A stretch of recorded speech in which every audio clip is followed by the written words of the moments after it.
O F9751 mandou: olá, boa noite a todos. Sou Felipe Ferreira, experiencioso pro Rodrigo Silva vir ao Flow, para ver o papo com vocês, para ver o que sairia dessa mistura. Queria que o pastor apresentasse a vocês as profecias de Daniel, para ver o que o monarca vai achar. Jesus está voltando, valeu. Como é o nome dele? Felipe Ferreira. Felipe significa domador de cavalos. Já que o Felipe falou, Felipe era o nome do pai de Alexandre o Grande. É interessante que não vale E Rodrigo? Rodrigo significa... Rodrigo vem do saxão. Rodericum. Significa aquele que é rico em glória. Eita! Tanto é que as línguas saxônicas, como o alemão, como o inglês, o nome Ricardo vem da mesma raiz. Fala rich, rico, Richard. Pode crer. Né? Bom, vamos lá. O que o Felipe deve estar falando é o seguinte, que o Daniel tem um lance muito interessante com o Daniel. Nabucodonosor veio em 605 a.C., cercou Jerusalém, depois em 587 ele destruiu o templo, e nessas vindas ele levou muito judeu cativo para a Babilônia. Né? Levou muito judeu cativo para a Babilônia. E levou um jovem chamado Daniel. E ali a Bíblia fala que o rei teve um sonho, e ele ficou confuso com o sonho. Daniel foi lá, interpretou o sonho do rei e falou: olha, rei, Deus deu esse sonho para você para mostrar o que vai acontecer no futuro da humanidade. E o sonho do rei foi um sonho onde ele viu uma estátua com vários elementos: ouro, prata, bronze, ferro e ferro misturado com terra, com barro. Se eu tivesse uma Bíblia aqui, eu teria... Mas ficou no carro. Mas tudo bem, eu vou citando aqui. Aí, Daniel capítulo 2, depois o pessoal pode ler em casa. E ele falou assim, o rei falou: foi isso que eu sonhei. Ele falou: pois é, rei, agora eu vou te revelar o sonho. A cabeça de ouro é o teu reino. E o seu reino vai passar.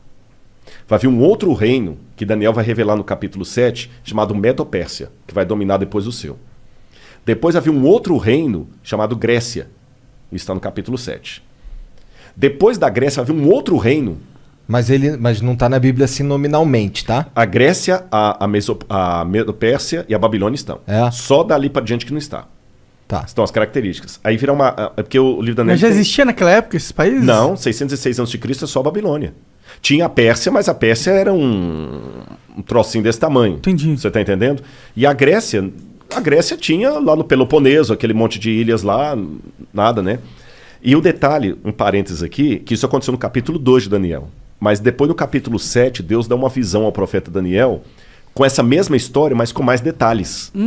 E depois no capítulo 8, com mais detalhes. Daniel vê monstros, bichos, e Deus vai explicando. Por que Deus fez aquilo? É a maneira de entender, parábola, não é? E Deus vai dando detalhes. Aí Deus fala o seguinte, como são as características? Eu estou pegando igual Daniel 2 e 7. A Babilônia vai passar, o reino que virá da Medo-Pérsia, ele será forte por um lado e fraco por outro. Ele terá duas forças. E realmente foi a junção da Média e da Pérsia, Dario e Ciro, que destruíram a Babilônia. Quando fala da Grécia, fala da Grécia de um único rei que ia dominar o mundo, mas ele mesmo se autodestruiria. E quando ele se autodestruísse, na sua força quebrou-se-lhe o poder, 4 reis iam surgir dele. Aí quando você chega no período aí você tem então 606 a.C. a Babilônia. Em 538 a.C. veio a Medo-Pérsia e destrói a Babilônia, igual Daniel falou. Em 331 a.C., Daniel já tinha virado farinha. Vem o filho de Filipe, Alexandre o Grande, da Macedônia, e começa a fazer as conquistas gregas. Igual a profecia falou. Entendi. E Alexandre o Grande, ele só ia conquistando e não voltava, conquistando e não voltava. E como é que Alexandre morreu? Ele se autodestruiu praticamente, porque ele morreu em 323 a.C., com 33 anos de idade. Aí tem algumas versões, alguns acham que ele contraiu febre tifoide na Índia, outros acham que ele resolveu beber uma taça de vinho para cada ano da vida dele. Eu sei que na sua força ele se quebrou. O reino de Alexandre não foi dominado externamente por ninguém, ele mesmo morreu. E ele não deixou descendente, porque ele tinha um filho com Roxane que foi morto. E aí, o que aconteceu depois da morte de Alexandre? Lembra a profecia? Depois que esse rei se quebrar, vão vir 4 no lugar dele repartindo o reino. O reino de Alexandre é repartido entre seus 4 generais: Cassandro, Seleuco, Lisímaco e Ptolomeu. Igualzinho a profecia falou, e Daniel já tinha virado farinha aí. Daniel é 606, estou falando em 331 a.C., traz para frente. Aí falou que depois que esses 4 divisões se sugeria, aí viria um reino que dominaria todo mundo com mão de ferro. E ele duraria muito tempo. E vai falando das perversidades. Aí quando você pega quem substituiu ali depois dos 4 Diódoros de Alexandre, Roma. E fala detalhe por detalhe de Roma. Aí quando fala dos pés em ferro com barro, fala o seguinte: esse último reino será o último reino da terra. Ele não será um reino mundial como os anteriores. Assim como ele tinha uma parte em ferro e uma parte em barro, esse reino será um reino dividido entre nações, onde ele terá, por um lado, a força do ferro, por outro lado, a fraqueza do barro. Durante muito tempo, essas nações tentarão se unir por acordos, contratos e casamentos. Mas assim como o ferro não se mistura com o barro, eles não se unirão. Aí quando você continua estudando a história geral, o que acontece em 476 d.C.? Cai o Império Ocidental Romano. E ele é dividido entre as tribos bárbaras que atacaram Roma e que viraram os países da Europa Ocidental hoje. Que durante toda a história da Europa ficou fazendo o quê? Tentando se unir. Através de casamento, por exemplo. Dom Pedro I era filho de Carlota Joaquina. A esposa dele era princesa da Áustria. Tá certo? A Rainha Vitória chegou a ser chamada de vovó da Europa, porque ela tinha parente em todo lado. Lembra que o que casou com a Elizabeth agora, ele era de sangue alemão e estava na Grécia. A Europa toda tem parentes e eles não conseguiram unir a Europa. O que Napoleão tentou? O que Carlos Magno tentou fazer? Unir a Europa, não conseguiu. O que Napoleão tentou fazer? Unir a Europa, não conseguiu. O que Adolf Hitler tentou fazer? Unir a Europa e não conseguiu. Mercado como europeu, unir a Europa e não conseguiu. Agora o Brexit. A Europa pensou que unir, rachou de novo. E a profecia falou que esse reino seria um reino dividido até o fim, quando então virá uma pedra do céu que é a volta de Jesus. Eu dei um panorama assim rápido. Sabe? Então acaba com o cometa. Não, aí é um símbolo da volta. Não é um asteroide. Fala que é uma pedra como se fosse tirada uma montanha. É um símbolo da intervenção divina na história. Entendi. Nos dias desses reis. Então, cara, é muita coisa coincidindo assim que você vai assim, mas aconteceu ao pé da letra. Esse é só um exemplo. A Bíblia está lotada de profecias. Não são profecias como música de Roberto Carlos quando você está na fossa. Qualquer uma conta a sua história. Você entendeu? Não tem música assim. Qualquer uma conta a sua história. Você tá lá, tomou um pontapé no traseiro da menina, parece que a música foi feita pra você. Sim, histórias que são arquétipas. Não, tipo não a é o história caso. do herói. Isso aqui é... Histórias que se repetem na humanidade. É muito legal. E eu vou fechar essa resposta aqui, que foi só uma pincelada que eu dei, né? Durante muito tempo, muitos pensavam que tudo de Daniel era um mito. Por exemplo, se você conversasse com um cético no século XVII, XVIII, até o início do século XIX, ele dizia assim... Daniel não foi o cara que leu umas paradas que foram escritas na parede com sangue? Foi o Belsazar, que era o rei da Babilônia. Eu vou falar dele na arqueologia. Olha que interessante. Segura que eu vou falar dele. Um cético até por volta de 1820 ia falar com você assim: livro de Daniel é todo mito, bobagem, nada disso aconteceu, porque a arqueologia não existiu Babilônia. Pelo menos o grande império da Babilônia não existiu. Você vai no rio Eufrates de fora a fora e não vê nenhuma Babilônia ali. E a Bíblia e Heródoto falavam que a Babilônia, o rio Eufrates cortava a cidade, igual o Tietê e Pinheiros corta São Paulo. Aí você vai o Tietê de fora a fora e não vê rastro de cidade. Até que, em 1899, um pouco antes, a Layard começou a explorar algumas coisas e ele conseguiu encontrar tijolos com escrita estranha, que foram decifradas e descobriram o nome de Nabucodonosor. Eu mesmo tive a oportunidade de traduzir um tijolo com escrita cuneiforme. Tem um artigo publicado disso, pela USP, inclusive. Que foda. Onde eu estudei e achei o nome de Nabucodonosor. Vou contar desse tijolo para vocês daqui a pouquinho. Provou, então, que, o Nabucodonosor existiu. Mas até esse achado de Layard, falar de Nabucodonosor era algo tão ridículo na academia como falar do rei Arthur. Provou que Nabucodonosor existiu. Em 1898, 14 anos depois disso, Robert Coldray, um arqueólogo alemão, descobriu na colina de Hilá a Babilônia. E o rio Eufrates estava desviado, por isso que ele não passava dentro da cidade. Entendi. Então já provou, Nabucodonosor existiu, a Bíblia estava certa, a Babilônia também existiu. Aí, depois descobriram, quando decifraram a escrita cuneiforme, o neo-acadiano, a lista dos reis da Babilônia. Aí veio o Belsazar. Porque, segundo a Bíblia, o rei que estava no poder quando os medo-persas atacaram a cidade, o rei da escrita na parede lá que se falou, chamava-se Belsazar. Só que quando você pegava a lista dos reis da Babilônia, o último rei era Nabonido. Então, peraí. Agora nós temos um problema arqueológico. A lista oficial da Babilônia, quando colocava os reis inteiros, o último foi Nabonido, não teve nenhum depois dele. E a Bíblia fala que o último rei era Belsazar. Aí muitos críticos falaram, tá vendo? A arqueologia desmente a Bíblia. Até que William Talbot estava trabalhando nos porões do Museu Britânico e ele descobriu um tablete que foi traduzindo as orações de Nabonido, as crônicas de Nabonido. E lá nas orações de Nabonido, ele pedia aos deuses, ao deus Marduk, que protegesse o seu filho primogênito, Bel-Uru-Achar, que é Belsazar. Aí o Talbot, pô, caraca, bicho, o Belsazar da Bíblia existiu. Mas mesmo assim os críticos falaram, calma, isso não prova que a Bíblia está correta, porque a Bíblia coloca Belsazar como o rei da Babilônia. A única coisa que a arqueologia provou é que existiu um filho do rei chamado Belsazar. Só que mais tarde descobriram outro pedaço de tablete. Quando eu falo tablete cuneiforme, é aquelas pedacinhos de argila com escrita. Sim. Aí trazia o que aconteceu. O Nabonido não ficava em Babilônia a maior parte do tempo, ele ficava no oásis de Teimá. E quando os medo-persas atacaram a cidade, ele estava em Teimá, ele voltou desesperado com o exército dele, mas foi interceptado. E quem estava na cidade? Ali diz que estava o filho dele, Bel-Uru-Achar, que assumia o trono na ausência do pai. Entendi. E que naquela noite o filho foi morto, igual a Bíblia fala. Agora olha que detalhe. Quando você vai no livro de Daniel, no capítulo 5, que conta essa história, o rei no desespero, quando ele vê a escrita na parede lá, que é a sentença de morte dele, ele chama os sábios da Babilônia para decifrarem, inclusive o Daniel, o profeta. Uhum. E ele fala com Daniel assim, Daniel, se você decifrar a parede, eu farei de você o terceiro no meu reino. Está assim na Bíblia, farei de você o terceiro no meu reino. Agora faz sentido por que a Bíblia diz que ele prometeu o terceiro lugar. É porque ele mesmo É o segundo. é o segundo. Cara, então você vai pegando esses detalhes, é incrível, incrível. E quando eu traduzi, por exemplo, esse tijolo, que hoje está no Museu do NASP, eu sou o curador de um museu de arqueologia lá, Da hora. e eu fiz a datação com a USP, a gente datou o tijolo por termoluminescência. Porque eu fiz primeiro a tradução do acadiano, e eu achei o nome de Nabucodonosor e do pai dele, Nabopolassar. Eu traduzi a publicação, publiquei a tradução, e depois no IPEM, a gente foi fazer a datação ali com o Casimiro Munita. É aquele negócio, a gente cruza dados contra...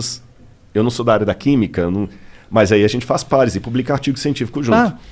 Aí, quando fizemos a datação, a data da USP de termoluminescência deu 300 anos antes de Cristo para o tijolo, que eu traduzi. Da hora. Mas não foi da hora, sabe por quê? Não, porque Daniel era de 600 e pouco. 600. Ah. Eu tô com um hiato de 300 anos aí. Entendi. Aí eu, quebrando a cabeça, o Casimiro falou, não, Rodrigo, calma, não fica desesperado, não. Aí é a hora do cara explicar a área dele, que você não conhece. Aí o Casimiro me explicou assim, doutor Casimiro Munita, do IPEM.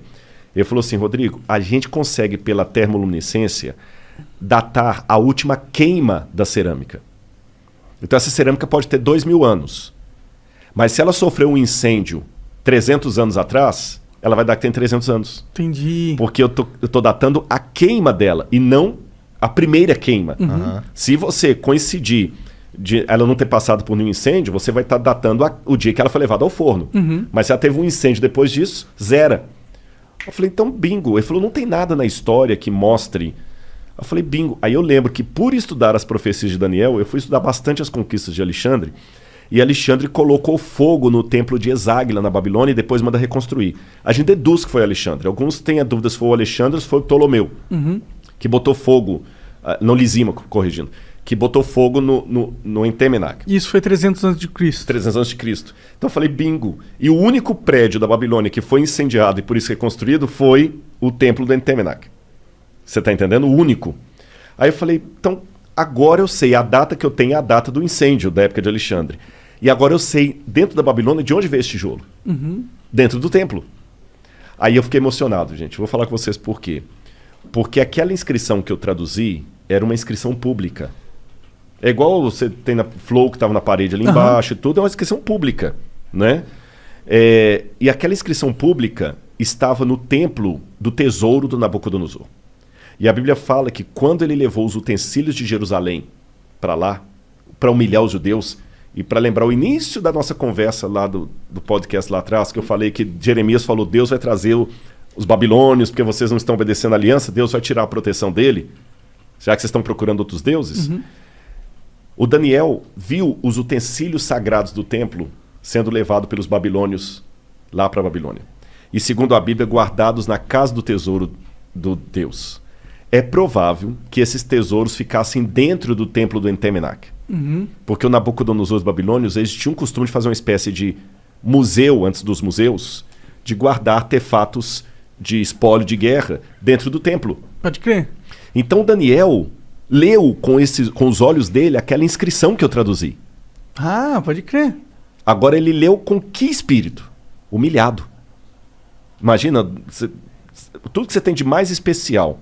Se você for religioso, aquele crucifixo que a sua avó te deu, que fez o catecismo e tudo, sendo colocado lá de qualquer maneira lá... Com um espólio de guerra. Espólio de guerra. Ou então vamos supor que aqui no programa vocês têm algumas coisas legais, que falam assim, pô, isso aqui a gente guarda com carinho, porque isso aqui foi o primeiro prêmio que a gente ganhou e tudo. Sim. Aí você vê um negócio colocado lá, banalizado, te dói o coração. Daniel estava humilhado. Ele passou na porta do Entemenac e ele viu isso. E ele leu aquela inscrição. Eu sou Nabucodonosor, que foi o que eu traduzi. Rei da Babilônia, provedor dos templos de Esagla e Êsda. Daniel deve ter feito perguntas similares às que eu fiz quando eu estava com a depressão. Onde está Deus? Tem um Salmo 139 que diz: às margens do rio da Babilônia, nós nos assentávamos e chorávamos lembrando de Sião. Aqueles que são mais antigos que eu devem lembrar de uma música antiga, né? On the rivers of Babylon. É uma música dos anos 70, 80, The Rivers of Babylon. Eu não manjo. Mas é uma música legal. Depois o pessoal dá uma gulgada, eles vão achar. E essa música fala desse salmo que os judeus compuseram. Mas foi uma música pop, foi uma música de rock. A dor deles por estarem na Babilônia. No salmo fala assim, os que nos levaram presos pediram que nós cantássemos alguma música da nossa cidade, da nossa pátria. Mas como nós podemos cantar a música da terra com o nosso templo destruído? Então Daniel estava arrasado, igual eu estava lá no Cevisa. Daniel leu aquela inscrição como um símbolo de humilhação. 2.600 anos se passaram.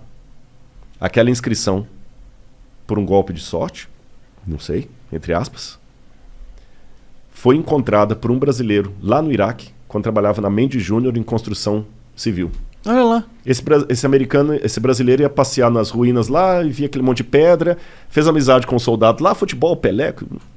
Cara, deixa eu levar um souvenir pro Brasil. Pega o que você quiser. E ele escolheu, no meio do monte de monturo lá, esse tijolo, porque tinha uns desenhos legais. Chegou no Brasil e falou: o que eu vou fazer com isso? Vou jogar isso fora. Aí a mulher dele falou o seguinte: não joga fora não. Doa isso pro professor Paulo Barbosa, ele é professor da escola adventista lá, de história, ele pode usar, que doou. Esse professor Paulo ficou com essa pedra uns 30 e tantos anos. Ele até morreu, esse professor. Quando foi um dia, ele foi visitar o museu do NASP e ele viu alguns tabletes com inscrição cuneiforme. E eu estava no museu nesse dia. E eu falei: eu tenho lá em casa um tijolo com esses desenhos. Eu vou doar para vocês. Que legal. Cara, eu fiquei, sabe? Como é que é?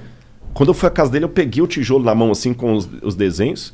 Se você colocar aí, se não for abusado sobre a vontade, se você colocar assim,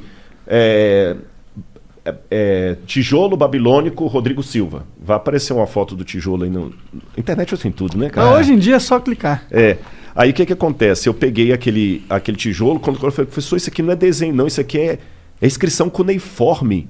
Ele falou: aí o que tá escrito isso aí? Eu falei: não dá para escrever. É esse aqui, ó. Esse aqui, ó. Eu falei no ex-ateu, graças a Deus. Eu nem sabia disso aqui, não tem nada a ver com isso. Um ex-ateu Blogspot. Eu nem sei quem é, viu? Mas é esse tijolo aqui, ó. É esse aqui, ó. Ali, eu não sei se o pessoal de casa vai ficar tão nítido das fotos, que às vezes não dá, né? Não, mas ele sabe que a gente pesquisou. Pesquisou, né? Então ali aquela primeira... Parece um asterisco. Parece. Se lê Dingir em acadiano. Dingir. Dingir é um epíteto de um nome divino, mas ao mesmo tempo como o nome de um rei, logo em seguida. Aí você tem essa língua silábica, ela não é alfabética. Aí você lê Dingir, Nabucodonosor, Lugal. Lugal é rei em acadiano. Bom, antes de entrar na tradução, eu lembro que quando ele colocou o tijolo no meu colo, falando que era desenho, eu falei: professor, isso aqui não é desenho, isso aqui é escrita. Aí ele falou assim: então lê para mim o que ele tá falando. Não dá para ler igual você lê a Folha de São Paulo, pô. Não... Eu leio isso aí, mas eu não sou professor de acadiano. É que quando você faz arqueologia, a gente estuda um pouco de egípcio, acadiano. Aí tu sabe o que é e daí tu leva pro especialista. Aí Exatamente. você vai pesquisando, vai traduzindo aos poucos. E tem muita língua que você até estudou, mas se você não tá falando, você esquece. Tem muita coisa que eu esqueci. Egípcio, eu ainda dei aula de egípcio na faculdade, mas acadiano eu nunca lecionei. Mas eu falei: mas eu posso decifrar. Pô, aí peguei meus dicionários lá, meus léxicos e tudo, e consegui decifrar. Então ali tá: eu sou Nabucodonosor, Lugal, rei de Akkad, Babilônia, rei da Babilônia, provedor na segunda linha dos templos de Êxida e Esagila, que é justamente o outro nome do Entemenac, aqueles templos lá. E embaixo fala filho, aí tá borrado, porque quando eu fiz a tradução, eu mandei para professores de Harvard, da Andrews, de Budapeste, que são realmente, os caras são os bocas em acadiano, para ver se eu não fiz bobagem, né? E eles confirmaram. E um professor de Budapeste acredita que onde está borrado aqui, que eu não consegui traduzir, seria filho primogênito de Nabopolassar Lugal Akkad, rei da Babilônia.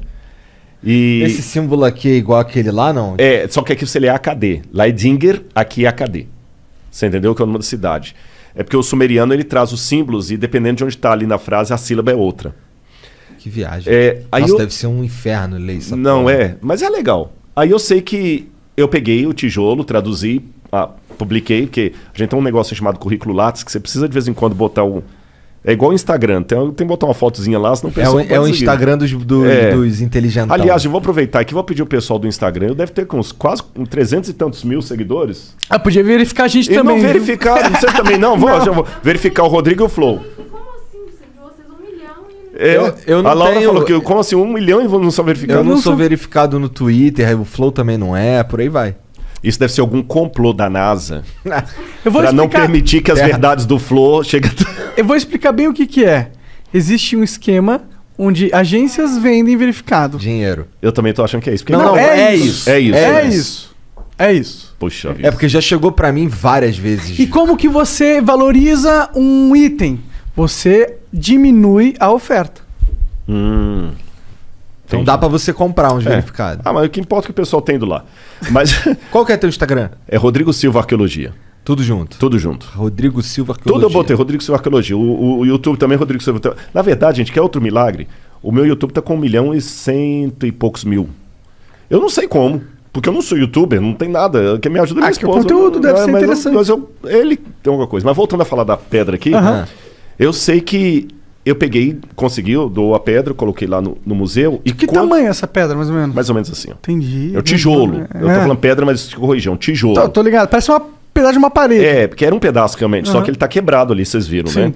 Aí botei no museu, mas aí só uns 5 ou 8 anos depois, que eu fui fazer a outra pesquisa com a pedra, pelo museu, pro IPEM, porque como eu falei, de vez em quando você tem que ter um artigozinho científico lá. Hoje tá difícil, eu tô escrevendo outros livros, eu não tô com condição de publicar tantos artigos científicos, mas muita gente vai olhar o seu Lattes. Se você não tem nada de publicação acadêmica, congresso e tudo mais... Não passa confiança. Não passa confiança. Mas então, de vez em quando eu tenho que botar alguma coisinha lá. Então eu peguei e publiquei com a USP a datação. Foi aí na datação que completou o quebra-cabeça. Veio de Esagila. Aí agora sim... E mesmo sendo acadêmico, eu dei o espaço para o romantismo. A possibilidade matemática de Daniel ter passado na porta daquilo ali e lido aquela inscrição, eu não tenho como provar, mas ela é grande. Sim.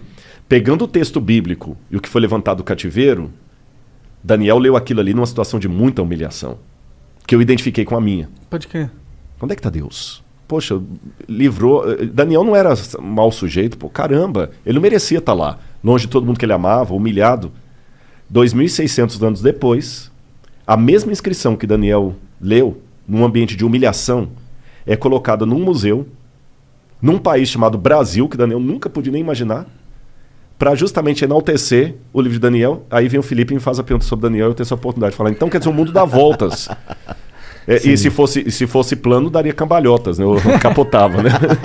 Seria um capotar. rodar de moedas, né? Então...